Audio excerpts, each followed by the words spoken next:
వల్లభనేని వంశీని పోలీసులు రెండో రోజు కస్టడీలోకి తీసుకున్నారు. కృష్ణలంక పోలీస్ స్టేషన్లో ఆయనను విచారిస్తున్నారు.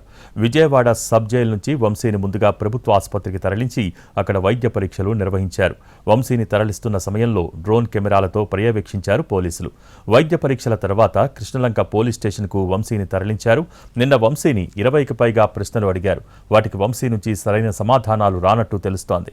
ఈ రోజు కూడా మరిన్ని ప్రశ్నలతో వంశీ నుంచి సమాధానాలు రాబట్టాలని పోలీసులు భావిస్తున్నారు. ఈ కేసులో మరో ఇద్దరిని కూడా పోలీసులు అదుపులోకి తీసుకున్నారు. ఓఎస్ఎస్ ఫర్టిలిటీలో అమ్మ నాన్నలకి పర్సనలైజ్ ట్రీట్మెంట్ ఇచ్చారు. In the good hands of science. Mummy daddy అవ్వాలంటే ఓఎస్ఎస్ కి కాల్ చేయండి. ఇటు వల్లభనేని వంశీపై మరో 3 కేసులు నమోదయ్యాయి. ఆత్మకూరు, వీరవల్లి, గన్నవరం పోలీస్ స్టేషన్స్లో వంశీపై కేసులు పెట్టారు. ఆత్మకూరులో వంశీ ఆదేశాలతో ఆయన అనుచరులు పొలం దౌర్జన్యంగా రిజిస్ట్రేషన్ చేయించుకున్నారని కేసు నమోదైంది. వీరవల్లిలో రైతులకు ఓ కంపెనీ చెల్లించిన నష్టపరిహారంలో అవకతవకలు జరిగినట్టు వంశీపై కేసు నమోదైంది. గన్నవరంలోని పానకాల చెరువులో అక్రమంగా తవ్వకాలపై మరో కేసు నమోదైంది.